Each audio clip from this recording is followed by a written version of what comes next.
Hello everyone, it's Olga Azar from SEO Slide. This is SEO podcast by SEO Slide. Today I have a very special guest. This is Lily Ray. I've been a huge fan of Lily. Lily, how are you doing? I'm doing well. How are you? I'm doing great as well. Thank you. So, if someone doesn't know you from the audience, but I doubt this is the case, can you briefly introduce yourself? What are you up to? What do you do? Yeah, of course. So my name is Lily Ray. I have the title of Senior SEO Director and Head of Organic Research at an agency called Amsive Digital, based in New York City and around the US. I help lead our SEO department there, which is now 35 plus people and counting. Wow. It's a lot. We're growing really fast. I do a lot of different things. So I help lead the SEO team. There's some other directors that help with that as well. And I also do a lot of research about what's happening in the SEO space. So a lot of my role also has to do with being at different conferences, doing research, writing articles, sharing a lot of my ideas, but also client work as well. So also do audits and focus a lot on Google's updates and things like E-A-T as well. Okay.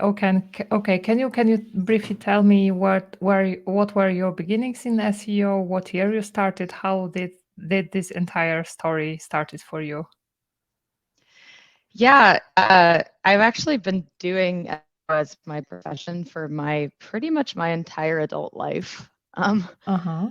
My first experience technically doing website management or even e-commerce management, I was actually 15 years old. It was one of my first jobs. And I worked at a musical instrument store where I helped manage the website, did some HTML stuff and things like that. So it kind of dates back to when I was pretty young. But when I was about 19 or 20 and I was finishing up college at NYU, I found a social media marketing / SEO job on Craigslist. And it was one of the only jobs at the time that was actually paying money. It was still the recession here in the US and people were having a lot of trouble making money. So it was a paid job. I learned about meta keywords and Google Analytics and link building and things like this really, really early on, and totally fell in love with it. Changed direction entirely from what I was studying in school, which was politics. And Oh, yeah, decided to not go to law school, which thankfully I didn't do that. And I've been working in SEO ever since. wow. So you are into, I would say, 15, more than 15. I would say I'm not sure. Yeah. 12. Yeah, 12 purely SEO, but it's been my entire adult life really. So yeah, long time. Okay. Okay, and you are quite, I think, famous for also being a DJ, right? So how do you, is it like your second job or is it only a passion? Technically, it's a job because I get paid sometimes. Although, like any musician or artistic job, it's not very much money. But um, I've been doubling as some version of a nerd and a musician for my entire life. So in high school, I honors classes and got good grades and all these things. And then at night, I drove to San Francisco and played in rock bands every night. Oh, So it's kind of the same thing I've been doing my whole life, just kind of having a double life.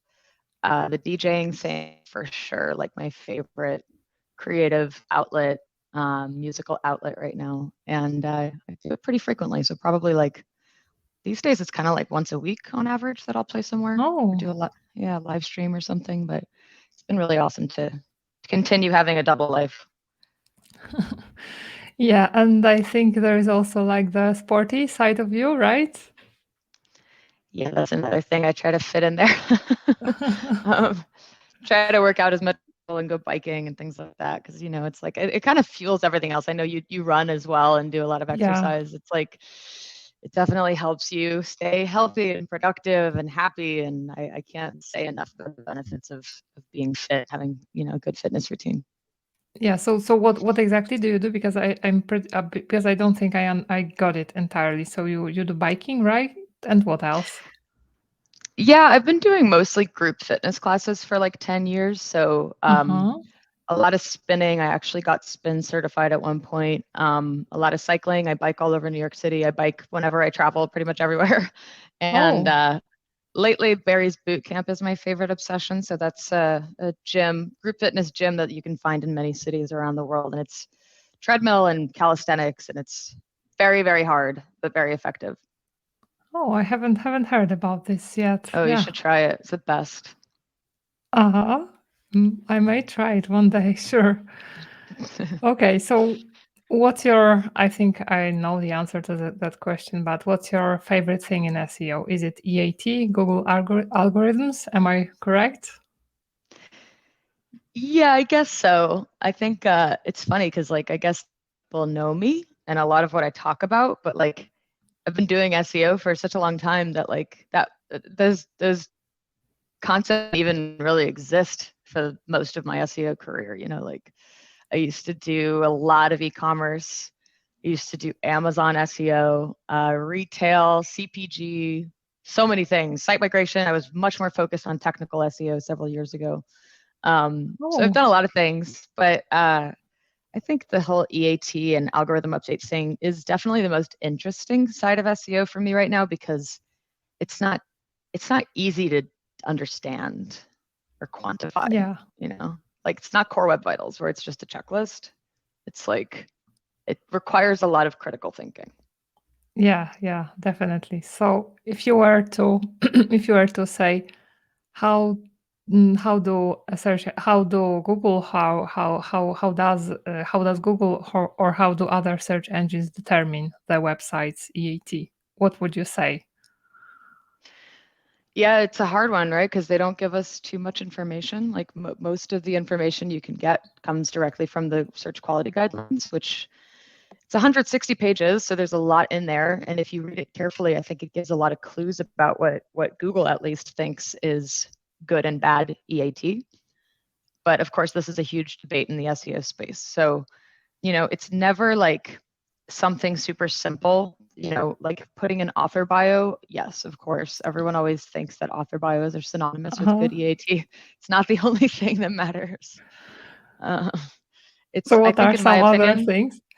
yeah, in my opinion, it's more about topical coverage and topical Uh-huh. authority. So if your site has always shown expertise and authority and has received links and has great content about health and medical content, for example, you're probably going to have good EAT about health and medical content. But if that same site tomorrow decides to start publishing product reviews or dictionary definitions of words, it's like that's not what you have EAT to do, right? So we keep seeing this in the space. It's like people that get into areas where they don't have authority are going to have much more trouble ranking on those topics.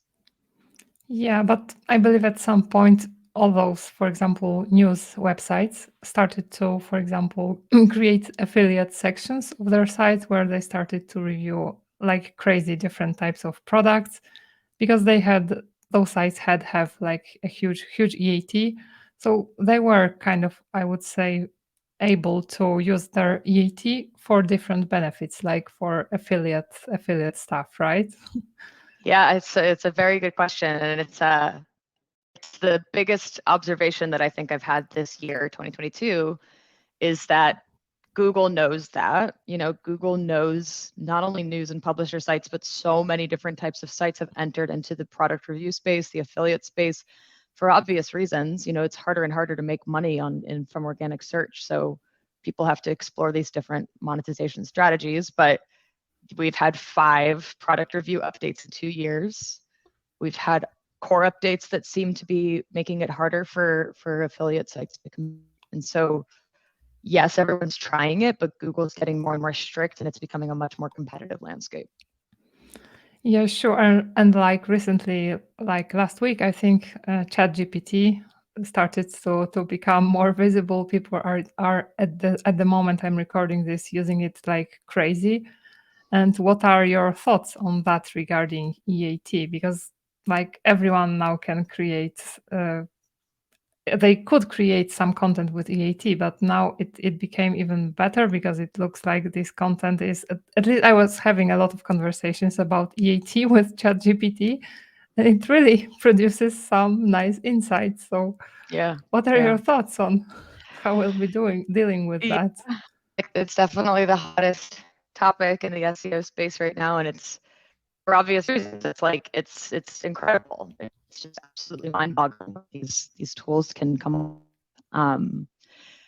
I I'm confident, at least for now, that Google is still smarter than the tools. Like Google still is going to be capable of largely seeing, not necessarily always identifying what's AI content or not, but the difference with E-A-T is like when you're a person with experience, significant experience doing something, you have unique, original ideas. That thing that the by definition, AI content can't access ideas, and I think people would debate, but um, when you talk to these tools about EAT, yes, they produce incredible, helpful results. But if you read between the lines, like someone like me who focuses on EAT all the time, I see certain things that are like, that's not exactly Yeah. 100% true. Also, this is the same thing everybody else has said by definition. You've crawled the whole internet and you've just regurgitated the same thing. So, um, like let's say for me, if I finished an audit and I have this brand new idea about EAT, publish that, but that's going to be a completely new original idea that the tools don't have. So I think the future of EAT and high quality content will be Google finding those gaps where something new was added to the conversation, because I don't think the AI tools, at least for now, are not going to be able to replicate that. Yeah, yeah. Let's hope so, because it's going to be, I don't know. Let's Yeah. think it won't happen for now. Okay, so if someone comes to you, they want to improve EAT, what would you say? What should they work on if you were to name a few things? Of course, I'm not talking only about bio, but let's say a owner of a small website is coming to you and they ask for advice. What should I do to improve EAT in the eyes of Google? Yeah, it's a lot of it's, the same fundamental SEO strategies that we should be following anyway. So, creating good quality content, producing really helpful, answers to all the possible questions. If you're new and you don't have a lot of website, like authority or links or anything like that, you do want to start with like kind of answering those long tail questions that maybe only an expert would have really good answers to, and just building up authority, building up links. I do think, and people debate me on this all the time, but I do think having a person behind it is very important, or people behind it. So like not just putting an author bio, but like creating personal brands for those people, or cultivating brands where Google's graph knows who they are. You can find them on social media. There's pictures of them that are not AI generated, you know, like evidence that these are real people contributing to the content. I do believe, again, people debate me on this, but I do believe who you are in many cases lends itself to your ability to rank on certain topics. And I think that's going to be the future of where Google's going. Yeah, and if let's say I am a vet and I'm creating a website about about dogs, but no one heard about me and I have no like existence on the web, how long will it take me? What would I have to do to prove to Google that I am actually a knowledgeable person and I am qualified to talk about dogs or cats? Totally, yeah. It's funny because this is actually becoming part of the process. This is part of my audits, part of our team's audits. Uh-huh. When we think about EAT, it's not just it's not the way SEO used to be. A lot of it's now becoming personal branding, social media marketing, building, these like influencer personalities where Google says, "Oh, I know that person wrote that book." Like one example that just popped into my head is like I Mhm. should know the author's name. I forgot her name, but the woman, I think it was a woman, maybe it was a man, I forgot. But the author who wrote What to Expect When You're Expecting, which is like a very famous pregnancy book from I guess like the 80s or 90s, and now they have a great website with great content. It's so like linked between the person that wrote it, the author, and the book, and their ability to rank. Like, yes, of course they have great content, but I really do think like that person's brand, that like the personal brand name and the E-A-T for that person contributes to a lot of their ability to rank on pregnancy topics. So, a lot of this has to do with like working with the experts at the company to just build out what Google knows about them. And do you think Google is able to recognize that someone wrote this article, even though, for example, their name is not on this article? Like a ghostwriter who is a veterinarian, and I hired him to write on my blog, but they don't want to put their name on the article, but they have the knowledge. Would you say Google can say that this is the author? Yeah, there's a few different patents that I spoke about and wrote about a couple of years ago. I worked with Bill Slawski to write about some of these patents, and it's fascinating because it was like there is a patent that Google has filed for and been granted that allows them to understand language based on the author, like the author's writing, even when it doesn't say the author's name. Now, I think that that's limited to a certain subset of authors who are have a very clear writing style, and Google has a very big corpus of text that they've analyzed with, like Shakespeare. You can probably identify Shakespeare when they don't say the word Shakespeare, Hemingway, because yeah, exactly. Like it's not going to be every author on the internet. There's another that enables Google to understand, classify the content into like a student level or an expert level, or what they call like a layperson level. So like tiers of authoritativeness or expertise in the writing style, which I think is probably the most important one. That was from 2018. So even if Google doesn't know who the author is, I think that the style and the tone and the vocabulary and the language itself can kind of demonstrate whether or not they're an expert. Oh, yeah, that's a good one. Yeah, okay. And you probably, you do a lot of E-A-T audits, right? So can you like uncover some of the steps you take when you're auditing, analyzing the site in terms of E-A-T and how well E-A-T optimized, if we can say it this way, the site is? It's a really challenging process because the one thing we know for a fact, and Google said this many times, is they look for signals on the page that align themselves with what they define as good. So good E-A-T is outlined in the search quality guidelines, and human evaluators rate and score based on how well the pages meet those expectations in the guidelines. And then the algorithm mimic that. Like the algorithms try to match up with what humans have just determined as good E-A-T. So what they're looking for is signals on the page. We don't know what those signals are. We know that there's probably millions of them. And so if you think about it, everything is a potential E-A-T signal. So when you think about it that way, the audits require looking at patterns, looking at the data at scale, and seeing, oh, the people that are doing this really, really well all tend to have this thing, like an author biography or really clear headlines or external linking to the Mayo Clinic or something. It's like looking for those patterns and seeing where your site doesn't have those signals is really how you do the audits, but it's so much work. It's so complicated. Yeah, I can imagine. I'm And so tired. how many, maybe I cannot imagine. How many hours does it take you to create such an audit? It depends on how big the site is. Well, 40 or like on 50 at average, least. if you 40 or sorry? 50, like 40 to 50 Oh, hours. Yeah, yeah. and how do you deliver it? Is it like a document with explanations, your thoughts? Yeah, generally speaking, my team, we have like a whole auditing team now helping me at my agency. We deliver very, very large documents, Word documents, and Uh-huh. explaining everything, and it's never the same from site to site. So I think one of the things that's interesting and new about this is that, with SEO agencies, this, to be scalable, to be cost efficient, and to have good margins and everything like that, we need to find solutions that are easily repeatable, Yeah. efficient, things we can outsource, things we can use AI content, like all these things Yeah. that save us time. But these audits, you can't. Like by Yeah. definition, you can't. There isn't a checkbox. anyone's using a checkbox to analyze E-A-T, it's a good starting point, but it does not get to the root of the problem. So every one of these audits takes a really long time.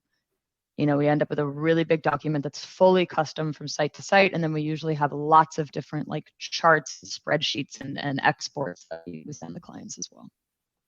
Okay, and based on your experience, is EAT more? Of course, I guess it is more important for like strictly medical websites, but is it like now important for all types of websites, even for the websites which are like not your money, your life, or at least not strictly your money, your life, but like are about some things like funny pictures of cats and dogs or something like more like entertaining in nature. Do you find a lot of differences here regarding EAT? Yeah, I do think, like, first of all, me personally, and I think plenty of SEOs would argue this one, but I think it's important for every site, not just because of Google rankings, but because there's nothing in the guidelines about EAT that isn't also a good recommendation for businesses in general. Like, all these things are user experience, all these things are good for conversion. So, like, just do it anyway, Yeah, first of all. it won't hurt. Yeah, but I don't know. It's just like it's Google changed the guidelines this year. So Google changed the search quality guidelines this year to, I think, some recommendation that EAT is necessary for all types of sites. Like if you read it a couple of years ago, they had this whole list of categories where EAT was important, or where they considered the sites to be your money or your life. So like e-commerce and shopping and all these things. And they changed it this year. So it's not about the naming the categories. It's actually about how much the website can cause harm to users. And that could be harm in the sense of like you're becoming a violent extremist. It's obviously one version, but like self-harm, you know, harm to your own safety, harm to your own health situation. And a lot of sites fall into that category, but not that many sites. So like reading about, you know, photos of puppies is not going to cause harm to the user. You don't need to become the best vet in the universe to rank for that content. But again, I think it's a good branding strategy in general. So the more that your site can cause harm, the more it matters. But I think everybody should be looking at the future of where search engines are going and should be focusing on these tactics. Yeah. Okay. Thanks. And do you think do you have, can you share maybe some case study, some example of the site you have been working on, including around EAT, and what like impact it had over the weeks, months, years? Yeah, there's one that I love because this is the site that got me really talking about EAT and focusing on EAT. It was a health and medical website, ironically using AI content generation back in 2017, 2018, and growing so quickly, growing to the point where it was ranking positions 1 through 5 for like tons of heart attack keywords and medical keywords. And when I started working on it, I was like, this is bad. Like this is not going to last forever. I think the site's going to Pioneer get in of AI. trouble. Yeah, this was early on. And one interesting thing is that a lot of the times when you see sites growing this quickly, there's the types of sites that get affected by updates. I think that like huge, quick SEO growth can send flags to Google. But the Medic update happened August of 2018, and they literally lost all of it, like overnight. Oh. Yeah, and it was devastating. Not my first experience losing all the SEO visibility overnight, but it's really horrible for the business, you know. And they decided to do the right thing. It took a really long time, but for 2 years, we worked on a EAT focused strategy. They actually relaunched the site entirely. They got rid of a lot of the AI content, started working with doctors, and it worked. We didn't get them back to where they were by any means. So it's a partial recovery, but it was a really significant increase in traffic, like maybe 400 or 500% from where they hit rock bottom. Yeah, so, but wow. Takes a long time. Yeah. Takes a long time, but and it's I guess it's quite difficult usually to explain to the client that, okay, you now have to like focus on doing good things, and it may take you 2 or 3 years. Yeah. Or even. Yeah. And They hate to so hear that. yeah. So this site recovered after one of the next Google Core updates, or it recovered partially with one update, then with another. How did this recovery happen? Yeah, good question. It's actually a really rare case where the recovery didn't even happen during a core update, and like Oh, nine times out of 10, you have to wait for another update to see a big impact. yeah. But this was a site migration where they went from like a problematic site to a very E-A-T focused site, and I've never seen this happen before. But overnight, huge increase in rankings and traffic, like within a week or 2 weeks. Never Uh-huh. seen that happen with a site migration before. That was really exciting because it was like, oh wow, this works. And then the most interesting thing was after that, with like subsequent core updates, they went up and up each time. Mm-hmm. So it's a long game. Okay. Okay. Yeah, I once had a similar story with migration. It was a lawyer site, and it was like totally not optimized. And after the migration, it was like after a core update. So yeah, Amazing. yeah, this is so nice. It's so nice when that happens. Yeah, it's very rare, but it Yeah. happens. Yeah. Okay, so talking about core updates, because I guess this is your next thing. You specialize in core updates. Are they connected to EAT a lot? I think every core update has some big E-A-T component. I think it manifests itself in different ways. So like, the August 2018 core update that we call the medic update. Yeah. Yes, of course, it affected more than just medical sites, like of course, but it disproportionately affected medical sites. That I work on a lot of them, and we got a lot of business from medical sites right afterwards that were like, what happened? Like even like drug rehab, for example, was very heavily affected by that update. So you have to think about what Google's goals are. I think in 2016 through 2019, and then 2020 going into COVID, they were very focused on not, spreading misinformation about disease and illnesses and vaccines and COVID and things like this. So that largely played a big role in those core updates. This year, we're seeing core updates that seem to affect a lot of news sites and product review sites. We also have the product review updates. So like you could argue that EAT is a big part of all those updates because EAT is a big part of SEO in general. But I think the nature of the updates are changing recently. So it's not just EAT, it's also things like high quality, affiliate and news content as well. And then we have the helpful content blended into that as well. So many updates. Yeah. Yeah, which adds even more complexity. Okay, so but regarding those Google Core updates, how would you explain to someone who is not an expert in SEO what is a core update and how we shouldn't treat it? Because you can hear a lot of people saying that my site was penalized during a core update, and I guess this is not necessarily the way we should be thinking about core updates, like a penalty, right? Yeah. It's hard because, like, even when you're doing everything right, you can sometimes be negatively impacted by a core update. We saw that with the last core update, like a lot of sites that I think a lot of people would agree have really good SEO, really good content quality, great ET, all these things, saw declines.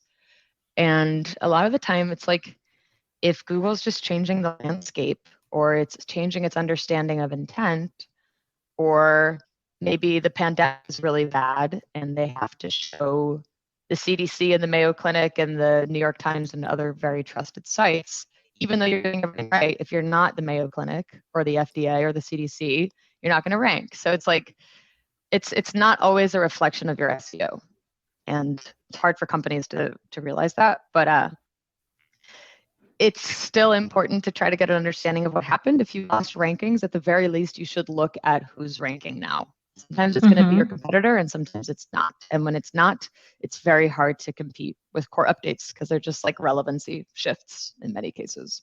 And recently did you see a lot of affiliate sites being affected by core updates? Because I guess you have probably reviewed way more sites than I did. So are they affected by core updates now more than by Google product reviews updates?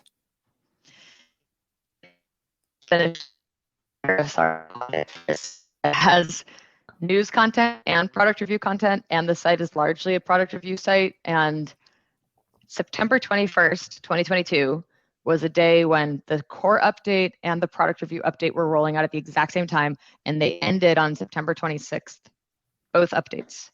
So by definition, you'll never know which one is which. And that's not fair when Google does that. It's like, come on, man. They did that last year too. They did that page experience update, the June core update, the July core update, the spam update at the exact same time. So we don't really know which is which in some cases, but yes, the product review updates are obviously affecting affiliate sites, but I also think core updates are becoming more aggressive with affiliate content, and the helpful content update also is looking at the quality SEO over optimized, in some cases AI content. So they all kind of look at the same things, which is nice. If you're doing things right for the core updates and the product review updates, you're doing things right in general. So you shouldn't really care too much about which is which and just follow all the guidelines. Yeah, sure. And regarding core updates versus Google product reviews updates, what's like the difference? Is it only the difference that this one targets product reviews websites, like, or have you Yeah. noticed any other like differences in how we would approach both when we want to analyze a site that could potentially lose? Yeah, it's a good question. Technically, there's some differences for sure. Like technically, the product review updates should only be affecting product review content, and according to Google, this is largely going to be page level. So like, if you have product review pages, those might be affected by the update. They've also said if your site is largely a product review site, most of the content is product reviews, you can feel it in more of like kind of a large scale site-wide kind of fashion. But core updates, and again, plenty of people will debate this one, but from what I've seen, core updates are site-wide. I think those of us that work on core updates will know we see it's site-wide, which means that yes, it might disproportionately impact certain topics or certain folders or certain pages more than others, but the ranking declines are going to be really much across the board. Like you'll probably lose 70 to 90% of your rankings in all categories, not just one. Okay. And in product reviews updates, like your specific one page can just lose traffic, the one that was giving you a lot of traffic, right? In theory, yeah. You know, it's tricky because a lot of the sites that do product reviews, like almost all the site is product reviews. So that's a lot of what I've been working on. So it's hard. They feel it everywhere. They don't just feel it on certain pages. You know, they feel like the whole site. Yeah. And what are some of the, I would say, worst things you noticed on the sites you were analyzing that lost traffic after products, like the product reviews website, affiliate sites? What are the worst things you noticed? Yeah, it's really tough because you know, Google's cracking down on these sites really hard, and you know, if you don't provide ample evidence that you've done the testing, even if you have done the testing, or like even if you have spent a lot of time with the product, like you're probably going to lose a lot of visibility with these updates. The Wirecutter, which is owned by the New York Times, is the best example of a site that goes way overboard to explain how it tests everything. But the reality is that that's a really, really expensive process. That's a really expensive business model. Not every publisher site can do that or has a lab to do tests and experiments. And a lot of the companies we're dealing with are like, well, yeah, like, you know, I wore the Fitbit for a couple months, and this is what I have to say about it, but I didn't test all the different models of Fitbits in a lab for 6 months, you know? So that's where Google's going, and it's hard to compete. Yeah, it's very, very hard. Yeah, you're right. And even though, even if I am very passionate about this specific equipment, it's not like doable for me to to test all of this, even if I have some unique like insights about this specific one. So yeah, Yeah. it I is. mean, I think the good thing at least is that like there were way too many sites just being lazy, putting Amazon views on a website and then pretending like that was a product review. Like Uh-huh. that's not a product review. That's just copy pasting people's ideas. Uh-huh. So I like that it's harder to compete in that sense because that's just lazy. Yeah, you're right. And one more question regarding product reviews update. Do you notice based on your experience that it also affects e-commerce websites that are not strictly affiliate websites? Yeah, there's some like evidence in some instances where like buying guides or roundups, especially always go back to your own website. Like these are the 5 best things to buy at this store that we're the store. Like Uh-huh. all Okay. the links go to our pages. Like Google says we literally want a diversity of links so the shopper can have different options Yeah. of where to buy it.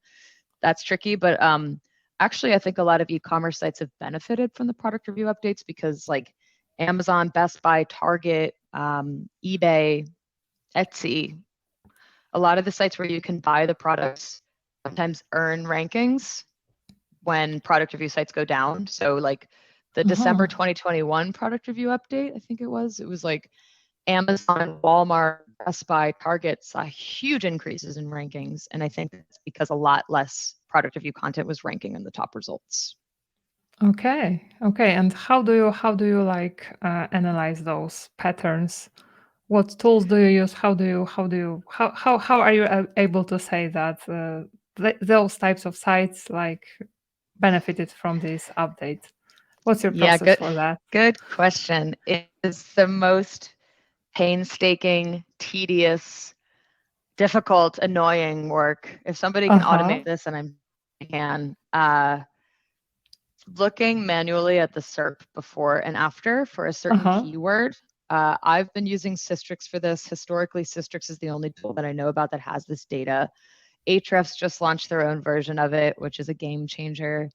But someone still has to go do the work and say, this is Nike sneakers is the keyword. And before the update, this Uh-huh. is what the SERP looked like. After the update, this is what the SERP looked like. This site went down. This site went up. This is a product review page. This is an e-commerce page. It's like, it Okay. takes forever. And it's one of the reasons why my title is head of organic research is because my company enables me and affords the ability for me to do this type of research.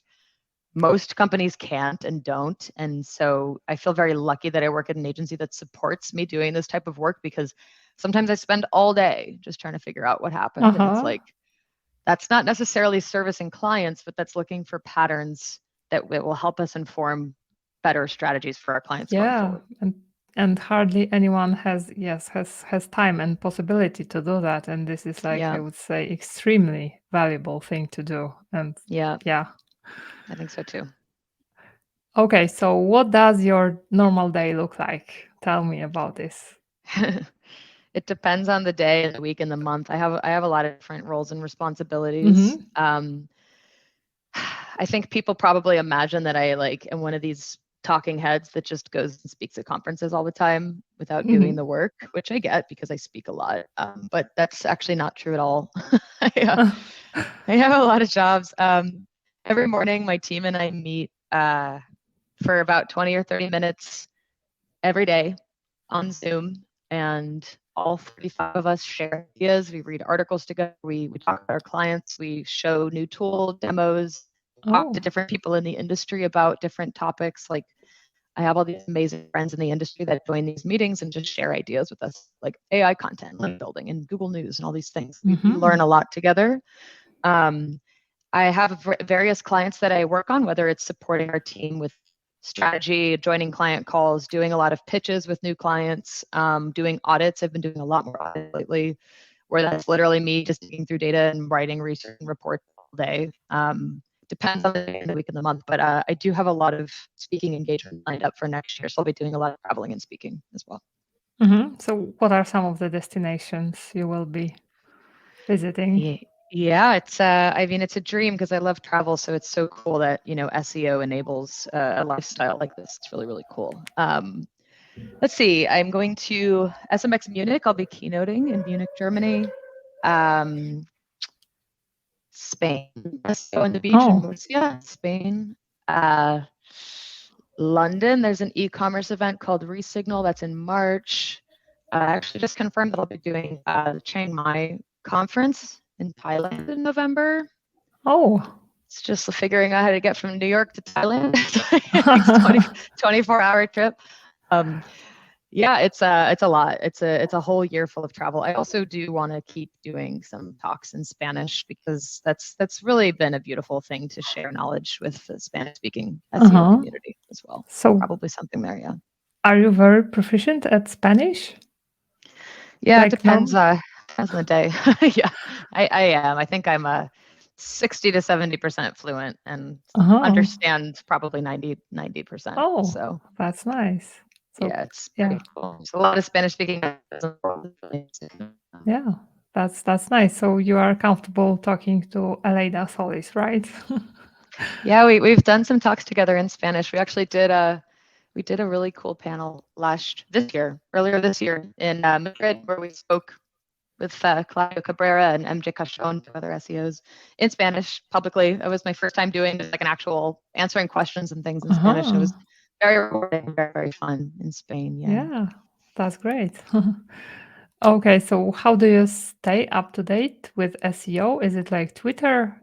Are these your meetings? Are these your meetings with your team, or do you Yeah. read newsletters? What do you do? It's so funny because like the past probably 4 years, 4 years of my life, like SEO has become a very big part of my social life. Not my only social life. There's a lot else going on there, but a lot of SEO friends, a lot of the speakers that I've been watching for my whole career are now friends, which is so, so cool and so interesting. So a lot of my life is like, these are my friends on Facebook. These are my friends on, LinkedIn, Instagram, Twitter, whatever.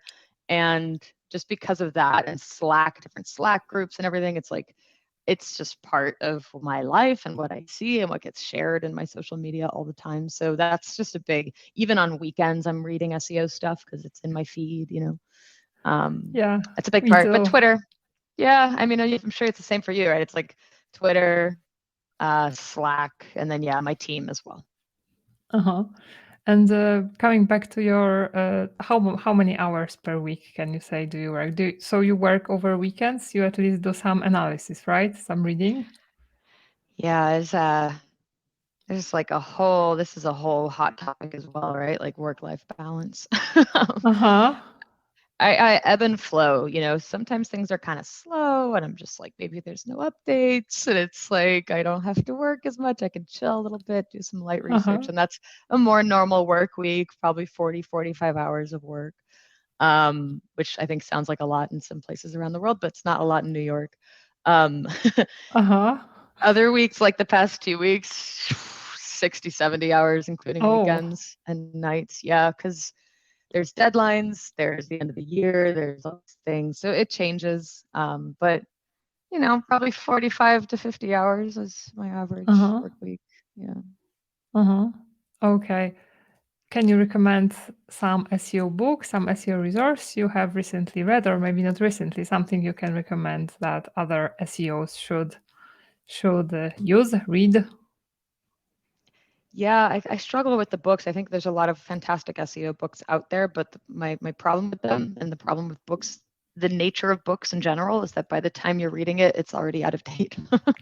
It's like maybe not in a big way. SEO largely stays the same, but the rules change every day. You know this. It's like Uh-huh. Yeah, things you're change right. every day. Rel Prev and Rel Next, pagination, overnight, it became not Yeah. important for Google anymore. And now if the book says that, it's like you're learning something that's outdated information. So books are hard, but I do always recommend the Moz Beginner's Guide to SEO.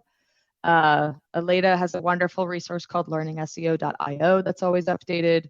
I think Blue Array has some really great training courses. I mean, there's so many. I don't want to like miss important ones, but Moz Beginner's Guide is, and of course, Google Search Central, their own documents, probably the best Yeah. place to start. Yeah. Yeah, you're right.